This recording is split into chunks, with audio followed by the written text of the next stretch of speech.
창세기 14장 11절입니다. 우리 11절부터 우리 교독으로 나눠서 읽고요. 우리 17절 같이 읽도록 하겠습니다. 11절입니다. 내 왕이 소돔과 고모라의 모든 재물과 양식을 빼앗아 가고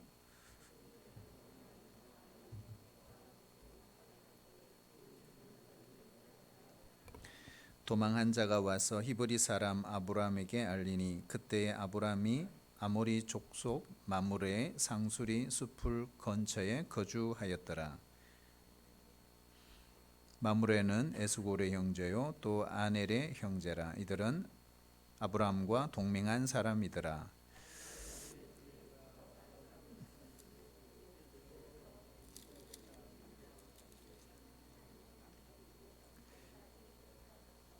그와 그의 가신들이 나뉘어 밤에 그들을 쳐 부수고 다메섹 왼편 호박까지 쫓아가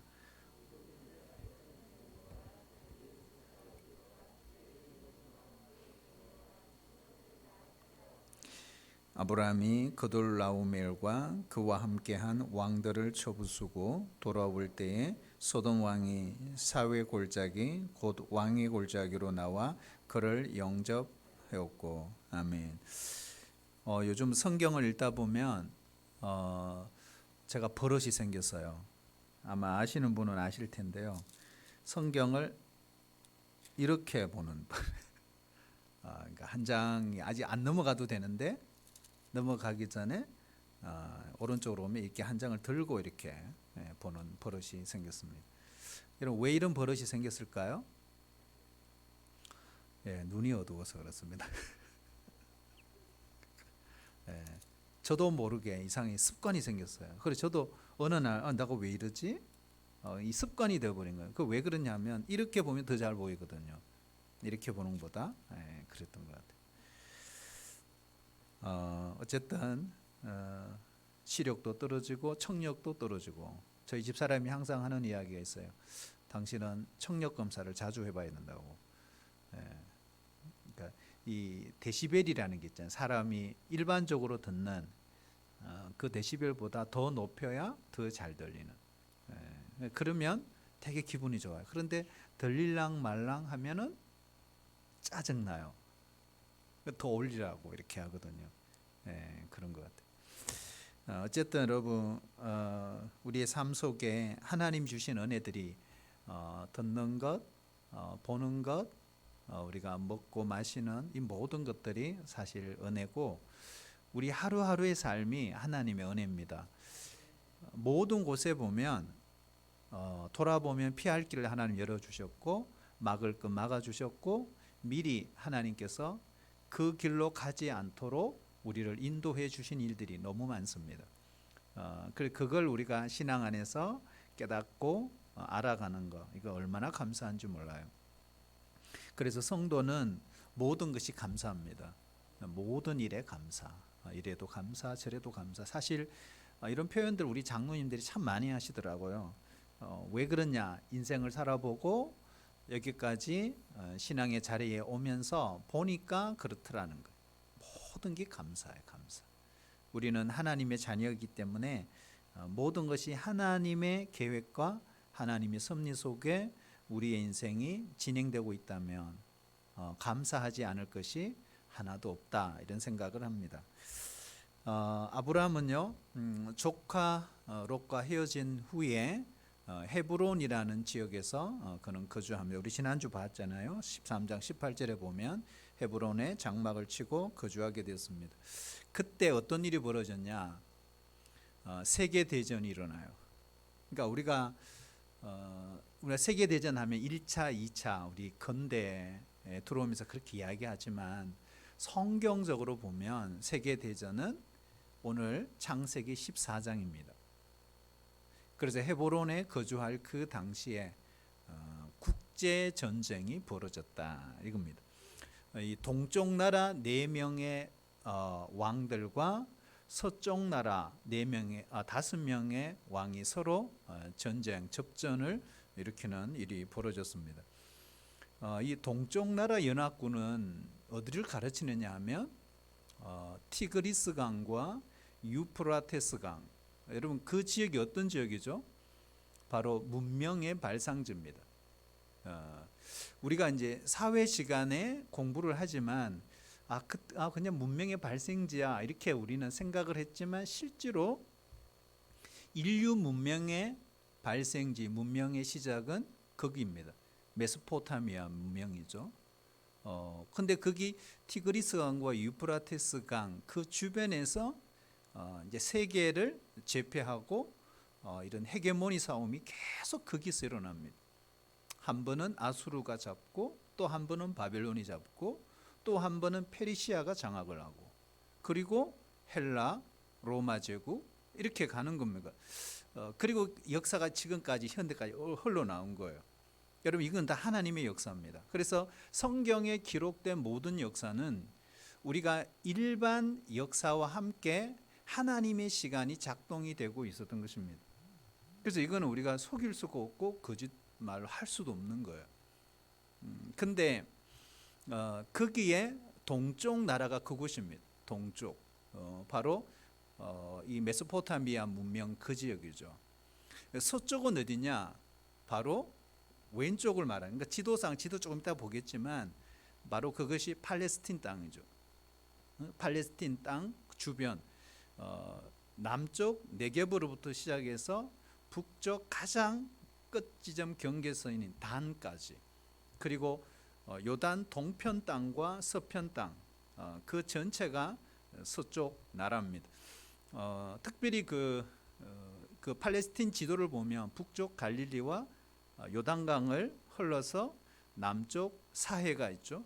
그래서 그 사해 중심으로 해서 그 주변이 다섯 왕이 이렇게 연맹을 맺고 연합군을 결성해서 쳐들어오는 이 네 나라 왕들을 맞이하게 되었다.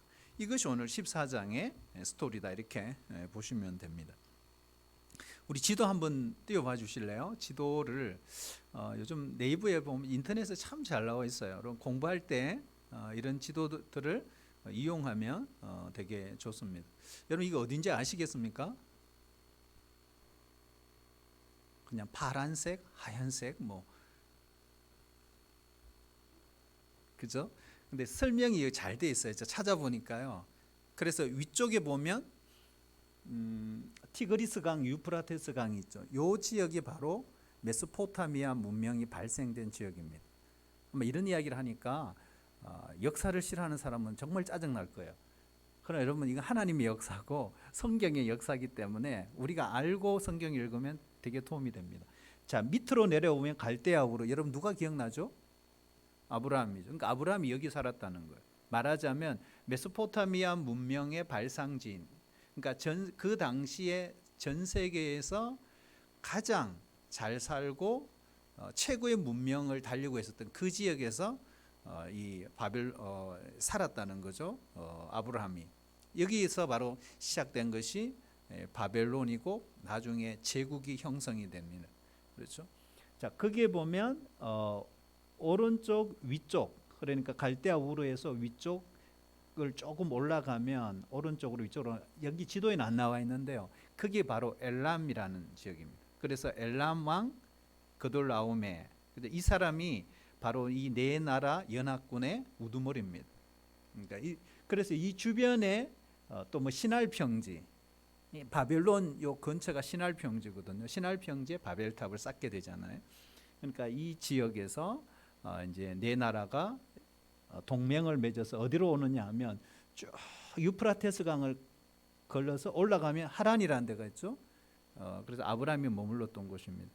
여기서 다시 내려옵니다. 쭉 내려와서 지도를 보시면 다메섹, 갈릴리 바다, 그죠? 그다음에 요단강 밑에 바다가 염해 이렇게 되거든요. 그래서 요단 동편장을 해서 위에서부터 이 네 나라가 그냥 침공해서 계속 밀고 들어옵니다. 그래서 모든 족속을 다 칩니다. 네 나라가 치고 밑으로 와서 소돔부터 시작해서 다 칩니다. 치고 이제 오른쪽 염해 왼쪽에 저기서 이제 4대 5로 네 나라 왕과 다섯 나라 왕이 전쟁을 치르게 되는 그런 이야기다 이렇게 보시면 됩니다. 근데요 어, 여기에 보면 4절의 말씀, 우리 읽진 않았지만 4절의 말씀에 보면 이런 말씀이 있죠. 이들이 12년 동안 그돌라오메를 섬기다가 제 13년에 배반한지라. 자, 여러분, 이들이 누구예요? 이들 바로 서쪽 나라, 서쪽 나라의 연합군인 다섯 왕들을 말합니다. 다섯 왕들이 누굴 섬겼어요? 12년 동안 바로 그돌라오메 이 왕을 섬겼다. 말하자면 조공을 바쳤다는 거죠. 그런데 13년째 되던 해에 어떻게 해요? 반란을 일으킨 거예요. 왜? 반란을. 왜 반란을 일으켰을까? 이 다섯 나라가 왜 우린 더 이상 못해요 이렇게 된 거죠. 왜 반란을 일으켰을까요? 이유는 여러 가지 생각할 수 있지만 이런 걸 생각할 수 있어요. 너무 지나친 요구를 하는 거, 너무 힘에 부닥치는 것, 부딪혀서 도저히 할 수 없는 이런 상황이 될 수 있고, 또 하나가 바로 이 엘람 그돌라오메 왕이 세력이 약화되는 그 틈을 이용해서 독립을 선언한 것입니다. 그래서 이제는 이런 행동을 할 수 있었겠다. 근데 사실 이거는 다 추측입니다. 뭐 성경에 나와 있지 않기 때문에 우리가 그렇게 생각을 할 수 있습니다. 그래서 창세기 14장의 배경이죠. 성경에 보면은 최초의 전쟁이 창세기 14장입니다. 그리고 이 전쟁은 세계 전쟁입니다. 그런데 왜 이 전쟁이 중요할까? 이 성경에 기록을 하고 있는데 왜 이 전쟁이 중요할까? 우리 그 이후에 스토리 보면 나와 있습니다만은 이 전쟁에서 롯이 사로잡혀가고 그의 모든 가족들 그리고 모든 재물을 빼앗기게 됩니다. 그게 11절, 12절이죠. 우리 한번 읽어볼까요? 시작. 내 왕이 소돔과 고모라의 모든 재물과 양식을 빼앗아가고 소돔에 거주하는 아브라함의 조카 롯도 사로잡고 그 재물까지 노략하여 갔더라. 아멘. 원래 여러분 롯이요 선택한 곳은 요단 넓은 들이었습니다. 물이 넉넉한 에덴 동산과 같은 그것을 선택했다가 점점점 동쪽으로 옮겨갔어요. 동쪽으로 옮겨가다가 아까 우리 봤지 염의 오른쪽 소돔까지 가게 된 거예요. 그렇게 됐다. 그래서 롯이 마지막 최종적인 종착지는 어디냐? 소돔이었다. 소돔. 그래서 롯이 이런 선택을 하게 된 이유가 뭘까? 롯은 항상 그랬어요. 하나님보다 자기 이익이 우선이었고 또 영원한 것보다는 지금이 중요한 거예요. 그래서 일시적인 것을 추구했던 사람입니다. 결국 그에게 전쟁이 벌어지게 된 것입니다. 말하자면 롯의 인생에 있어서 이 전쟁의 소용돌이 속에 그가 말려든 거죠. 그리고 포로로 끌려가고 재산도 다 빼앗기는 그런 위기가 왔습니다. 여러분 그렇게 좋아했던 물질, 세상적인 것, 그 재산이 위기 때 롯의 가족을 구원해 주지 못했습니다. 여러분 그 가운데 도망친 한 사람이요 아브라함을 찾아왔어요. 그리고 롯의 이야기를 전해줍니다. 이 이야기를 들은 아브라함은 지체 없이 어떻게 해요? 군사를 이끌고 쫓아갑니다. 그리고 그 왕들을 무찌릅니다. 롯과 롯의 모든 가족들 그리고 재산까지 다 구해냅니다. 자, 그런데 오늘 또 새롭게 나온 표현이 있죠. 여기 보면 아브라함을 히브리 사람이다 이렇게 표현했어요. 여러분 성경을 읽어보시면 히브리라는 단어가 처음 나오네요. 이게 창세기 14장에 처음 나와요. 히브리 사람, 히브리. 근데 왜 아브라함을 히브리 사람이라고 했을까? 여러분 히브리라는 단어를 우리 찾아보면요 어디서 시작됐는지 몰라요. 근데 성경은 히브리 사람이다 이렇게 말해요. 근데 이 히브리 사람이다 이 뜻이 있어요. 뜻을 추적해 보면 이게 무슨 말인지 알아요. 두 가지 뜻이 있는데 첫 번째는요 건너편 저쪽에서 건너온 사람 이런 뜻입니다. 건너편 저쪽에서 건너온 사람. 자 여러분 아브라함이 어디서 왔죠? 건너편에서 왔어요. 그렇잖아요. 건너편 저쪽에서 건너온 사람 히브리 사람이죠. 그런 뜻이. 그리고 또 하나 뜻이 있어요. 사회적으로 소외된 계층. 실제로 아브라함이 그런 사람은 아니에요. 그렇죠? 문명의 발상지에서 살았던 사람이에요. 요즘 말하면 강남에서 산 거죠. 청담동에서. 그런 사람이 아니에요. 그런데 가나안 땅에 들어왔잖아요. 그렇죠? 아브라함을 아는 사람이 아무도 없어요. 이미 원주민들이 자리를 잡고 살고 정착하고 있어요. 그러면은 아브라함은 나그네입니다. 이방인이죠. 그런 의미에서 보면은 사회적으로 소외된 계층이 맞는 거죠. 그래서 히브리 사람이라는 뜻이 어근은 잘 모르지만 정확하진 않지만 그냥 건너편에서 저쪽에서 건너온 사람, 사회적으로 소외된 계층, 이런 사람을 부를 때 히브리 사람. 그러니까 아브라함을 부를 때 그렇게 불렀다는 거예요. 당시에 여러분 우리 본문 13절에 보면요, 우리 나와 있습니다만은 아모리 족속 이 사람들과 또 아브라함은 동맹을 맺고 있었던 것입니다. 그래서 이 사람들과 구분하기 위해서 히브리 사람 이렇게 부른 겁니다. 여러분 예수 믿는 사람들은요 세상과 다르죠. 그래서 우리는 분리된 사람이 되는 것이 아니라 구별된 사람이 되어야 됩니다. 이게 중요합니다. 분리가 아니라 구별입니다. 여기서 아브라함이 어떤 사람인가를 오늘 본문을 통해서 우리가 묵상해 볼 수 있는데요. 여러분 아브라함이 위대한 점이 뭘까? 우리가 지난주도 공부했지만 아브라함의 특징을 보면 다른 사람이 잘 되는 걸 기뻐했던 사람이에요. 여러분 아브라함을 하나님이 부르신 목적이 뭐죠? 너로 큰 민족을 이루고 세 가지잖아요. 내 이름을 창대케 하고 너를 통해 모든 사람들이 복을 받는 거였습니다. 아니나 다를까 아브라함은 진짜 그 길로 가고 있어요. 그리고 좋은 땅을 먼저 선택할 기회를 롯에게 주었잖아요. 그때 그는 시기하지 않았어요. 그 일로 원망하지도 않았습니다. 오히려 롯이 잘 되기를 바라고 박수를 쳐주고 응원해 준 사람입니다. 여러분 마음을 넓히시길 바랍니다. 여러분 마음을 작게 만드는 것이 뭐예요? 시기예요. 시기. 우리 마음속에 시기심이 있으면요 마음이 좁아집니다. 이 시기심은요 상대방을 쓰러뜨리기 전에 자신을 쓰러뜨립니다. 야고보서 3장 14절 16절 보면 정리해보면 이런 말씀이 있죠. 그러나 너희 마음속에 독한 시기와 다툼이 있으면 자랑하지 말라. 시기와 다툼이 있는 곳에는 뭐가 있다? 혼란과 모든 악한 일이 있음이라 그랬어요. 자, 여기에 보면 야고보 기자는 시기와 다툼을 같이 놓고 있다. 이게 중요하죠. 시기와 다툼은 상관관계가 있다. 이런 뜻입니다. 결국 다툼이라는 이 말 속에 뭐가 있다요? 경쟁심이라는 이 의미가 포함이 되어 있는 거죠. 그래서 자기 이익을 위해서 때로는 의리를 무시하기도 하고 실리만 추구하게 만드는 것입니다. 그러나 여러분 아브라함은 그런 사람이 아니에요. 아브라함은 시기심을 극복한 사람이에요. 그리고 다툼을 하지 않았어요. 피했습니다. 한번 따라해 주실래요? 사랑은 시기하지 않습니다. 시기하지 않는다. 질투하지 않는다.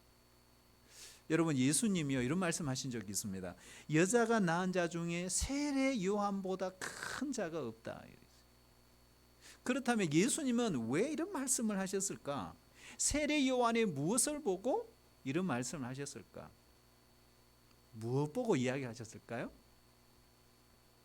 여러분 세례 요한이 등장했을 때 수많은 사람들이 따랐습니다. 많은 사람들이 그에게 와서 요단강에서 세례를 받았습니다. 그런데 어느 날 예수님이 등장했습니다. 그런데 그 무리들이 세례 요한에게서 예수님께로 막 옮겨가는 거예요. 수제자였던 두 사람 누구죠? 안드레와 요한도 예수님께로 갔습니다. 이때 여러분 세례 요한의 마음이 어땠을까? 세례 요한의 제자들이 어느 날 세례 요한에게 막 찾아왔어요. 그러면서 선생님 큰일 났어요. 요단강 저편에 있던 선생님이 증언하던 그 사람이 세례를 막 베푸는데 사람들이 다 그를 따라가더이다. 이렇게 말하는 거죠. 자, 그럴 때 여러분 세례 요한이 어떻게 말했을까요? 요한복음 3장 27절 31절 이렇게 말해요. 만일 하늘에서 주신 바 아니면 사람이 아무것도 받을 수 없느니라. 그는 흥하여야겠고 나는 쇠하여야 하리라. 자, 이게 무슨 말일까요? 결국 세례 요한은 뭐예요? 질투를 정복한 사람이에요. 그래서 모든 것을 하나님 섭리 속에서 그는 해석을 하고 있는 것입니다. 자기를 따르던 모든 그 청중을 예수님께 내어드립니다. 그래서 세례 요한의 기쁨, 신부의 기쁨이 뭐예요? 신랑이 흥하는 것입니다. 결국 예수님이 흥하고 자신은 쇠하는 것, 이것이 너무 큰 기쁨이었던 거예요. 여러분, 우리도 그래야 합니다. 이게 뭐예요? 이게 하나님의 스타일이죠. 그렇죠? 이게 하나님의 백성의 스타일입니다. 아브라함처럼, 세례 요한처럼 우리 안에 이 시기심을 정복해야 합니다. 이것이 바로 우리 신자의 스타일이다. 오늘 그 13절 14절에 보면요, 아브라함이 이 롯의 소식을 듣고 어떻게 했습니까? 바로 전쟁터로 달려 들어갑니다. 그죠? 자, 우리 13절 14절 우리 같이 한번 읽어볼까요? 예, 시작. 도망한 자가 와서 히브리 사람 아브라함에게 알리니 그때에 아브라함이 아모리 족속 마므레의 상수리 숲을 근처에 거주하였더라. 마므레는 에스골의 형제요 또 아넬의 형제라. 이들은 아브람과 동맹한 사람들이라. 아브라함이 그의 조카가 사로잡혔음을 듣고 집에서 길리고 훈련된 자 318명을 거느리고 단까지 쫓아가서. 아멘. 우리 지도 한번, 두 번째 지도 한번 보여주실래요? 지금 네 나라 왕이요, 아까 우리 봤던 그 갈대아 우르 그 주변 바벨론 지역에서 하란까지 와서 이제 밑으로 내려오는 거예요. 서쪽으로 내려오는 거죠. 쭉 요단 동편 땅을 내려오면서 모든 족속을 다 칩니다. 우리 14장 5절 이하에 보면 모든 족속을 다 칩니다. 다 이깁니다. 완전히 점령해요. 그리고 이제 염해 이 남서쪽에서 이제 전쟁을 치르죠. 거기서 승리를 하면 대성을 합니다. 그리고 어디로 올라가요? 요단 서편 땅을 해서 바로 위로 올라갑니다. 어디까지 올라간다고요? 단까지 올라가요. 그때 이제 롯도 같이 체포가 돼서 포로가 돼가지고 저 팔레스틴 땅 국경 지역입니다. 최고의 국경 마지막 단까지 올라가게 되는 이런 여정이거든요. 그런데 여러분, 이 헤브론 염해 바로 왼쪽에 거기 헤브론입니다. 헤브론에 살던 아브라함이 자기 밑에 있는 사병이에요. 38명의 군사를 이끌고 어디까지 올라간 거예요? 단까지 간 거예요. 네. 치워주세요. 이제 됐어요. 그렇게 이제 스토리가 된다. 근데 여러분, 롯을 보면 아브라함은 롯을 끝까지 사랑합니다. 아브라함의 인생에서 롯은 좋은 의미가 아니에요, 사실은. 어떤 의미를 보서는 롯이 아브라함에게 참 고통을 많이 줬어요. 자신을 돌봐준 이 아브라함을 생각하지도 않고요, 먼저 자기가 좋은 땅을 선택하고 가버리는 거예요. 빠이빠이 하고 가버렸어요. 우리가 볼 땐 참 무례하죠. 배은망덕해요. 되게 이기적이에요. 그럼에도 불구하고 아브라함은요, 이 소식을 듣고 즉각 구출 작전에 들어갔습니다. 인간적으로 보면 아주 차갑게 대해도 괜찮을 정도입니다. 하지만 아브라함은 한치의 망설임도 없어요. 바로 움직입니다. 이게 바로 사랑이죠. 여러분, 끝까지 책임져 주는 것입니다. 끝까지 책임지는 겁니다. 우리 예수님도 제자들 끝까지 사랑하셨다 그랬어요. 자신을 곧 있으면 팔자 가룟 유다의 발까지 씻겨 주셨어요. 그리고 모든 제자들의 발을 다 씻겨 주셨습니다. 여러분 사랑은 조건을 뛰어넘는다. 근데 여러분이 쉽지 않아요. 정말 쉽지 않습니다. 그래서 여러분 사랑에는 감동이 있는 것입니다. 그럼에도 불구하고 하나님의 백성의 스타일이라는 거예요. 여러분 우리가 구별되시기를 축복합니다. 세상에서 섞이지 마시고 구별되어야 합니다. 하나님의 백성은 사는 것이 다릅니다. 오늘 아브라함이요, 이 롯의 과거를 전혀 생각하지 않아요. 우리가 그래요. 항상 상대방을 대할 때 그 과거를 가슴에 품고 있으면 그를 섬길 수가 없어요. 사랑할 수가 없어요. 분노라는 것은 다른 사람이 내가 원하는 대로 행하지 않기 때문에 일어나는 감정이죠. 그래서 얼마든지 아브라함 입장에서는 롯을 향한 분노를 가질 수 있습니다. 충분히 자신에게 손해를 입혔기 때문에 괴로움을 당할 수 있는 아브라함이었습니다. 그런데 그것을 문제 삼지 않았다는 것입니다. 도리어 어떻게 해요? 사랑을 베푸는 거죠. 여러분 우리 사순절 지나고 있잖아요. 정말 우리 가족을 사랑하려면, 우리 형제와 자매를 사랑하려면 먼저 우리가 죽어야 합니다. 그러니까 내가 죽지 않으면 섬기는 게 불가능합니다. 과거로부터 죽어야 한다. 그래서 상대방의 모든 과거로부터 내 자신이 죽어야 합니다. 그래야 섬김이 가능하다 하는 걸 알 수 있습니다. 여러분 오늘 이 스토리를 보면서, 이 전쟁을 보면서 여러분 의문점이 있죠. 그렇죠. 의문점이 뭐예요? 아브라함이 롯을 구출하기 위해서 뛰어들었어요. 몇 명 데리고요? 380명. 아니죠. 318명. 이게 가능한 일이냐는 거예요. 그래서 이 전쟁은 생명을 건 전쟁이에요.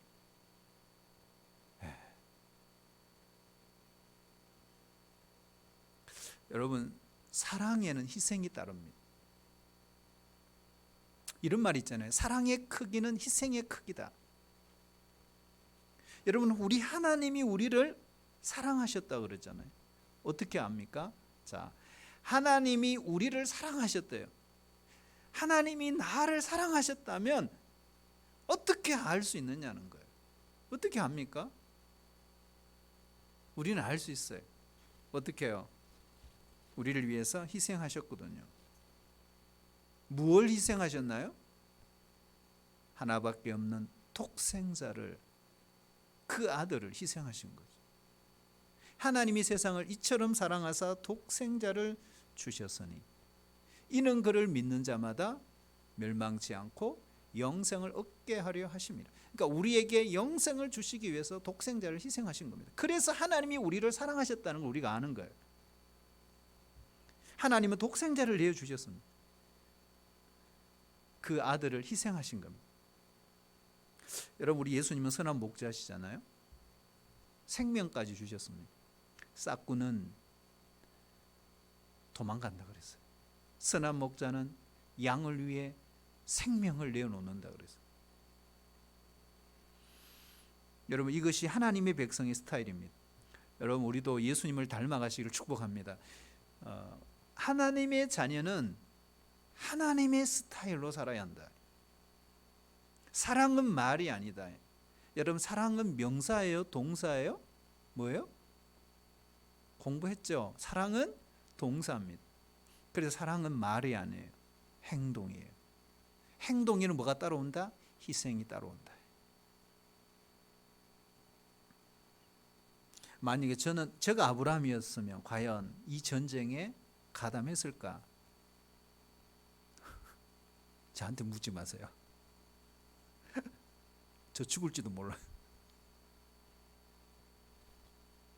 얼마나 두려웠을까요? 생각해봐요. 예? 그 당시에 최고의 힘을 갖고 최고의 문명의 발상지에서 권력을 가진 네 나라의 왕이 동맹을 맺어서 그냥 쑥대밭을 만들어놨어요. 그런데 이 아브라함이 무슨 용기로 그 전쟁터에 뛰어드느냐고요. 이게 두려웠을까요?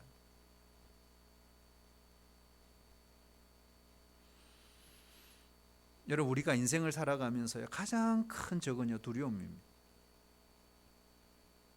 저도 설교할 때 어느 날 막 두려울 때가 있어요. 주일날 강대상이 딱 오면요, 막 그날은요 정말 그냥 죽을 쓰고 내려올 때가 있거든. 여러분, 두려움이 찾아오면요 하나님의 사역에 제한을 받습니다. 제약을 받습니다. 힘들어요.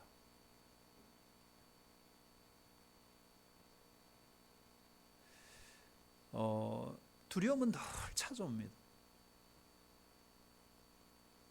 여러분, 강아지만 봐도 두렵잖아요.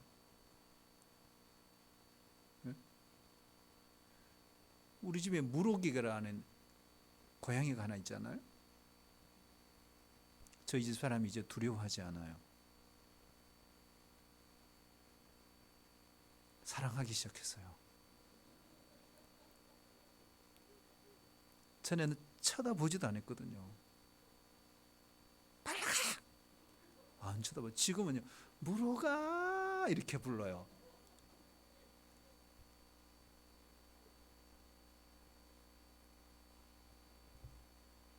이 두려움이에요, 두려움.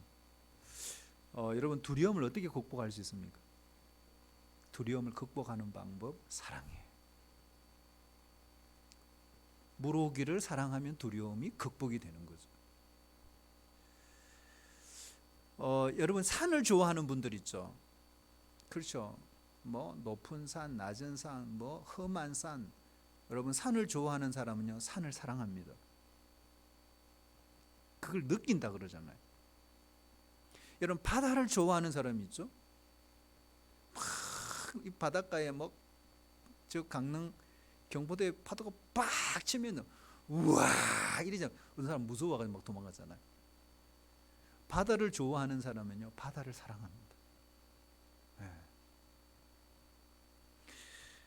여러분, 오늘 로또 보세요. 로또요, 사랑하니까 왜 안 두려웠겠어요?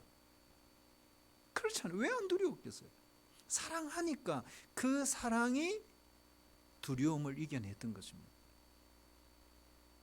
그 이후에 어떤 일이 날지 아무도 몰라요. 사랑에는 뭐가 없다? 두려움이 없나니 온전한 사랑은 두려움을 내어 쫓는다 그랬어요.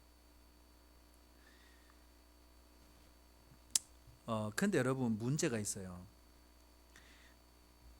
아브라함이 전쟁에서 승리하고 돌아오긴 했는데 숫자가 문제되잖아요. 근데 여러분, 이 적은 숫자가 승리의 비결이었던 거예요. 이게 중요합니다. 그래서 오늘 이 본문에 이걸 강조하고 있는 거예요. 왜 318이라는 단어를 정확하게 기록하고 있어요? 사실은 이거는 불가능한 숫자고, 이거는 있을 수 없는 전쟁, 이길 수 없는 싸움입니다. 그런데 성경은 모세가 기록했잖아요. 정확하게 318명이라고 기록을 하고 있어요. 이걸 기록하는 데는 이유가 있어요. 왜 정확하게 기록을 할까요? 이것은 사실이다. 이거는 역사적인 사실이다. 그걸 이야기하기 위해서 정확하게 기록하는 거예요. 두 번째, 또 하나가 있어요. 아브라함의 군대는 형편없었다. 이거예요. 아브라함의 군대는 형편없었다. 그런데 승리했다. 이걸 이야기하려고 하는 거예요. 결국 여러분, 이것은 하나님이 함께 하셨다. 이 이야기죠. 네 나라의 연합군을 상대로 해서 318명의 사병으로 어떻게 전쟁에 이겨요? 이길 수 없는 싸움입니다. 그런데 여러분, 여기서 중요한 것이 있어요. 여러분, 아브라함은 믿는 구석이 있어요. 믿는 구석이 있어요.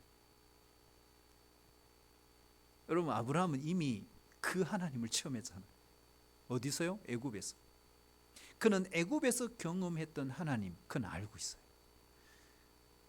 전혀 불가능한 상황에서 이 아브라함을 구원하셨던 그 하나님, 그걸 경험한 아브라함.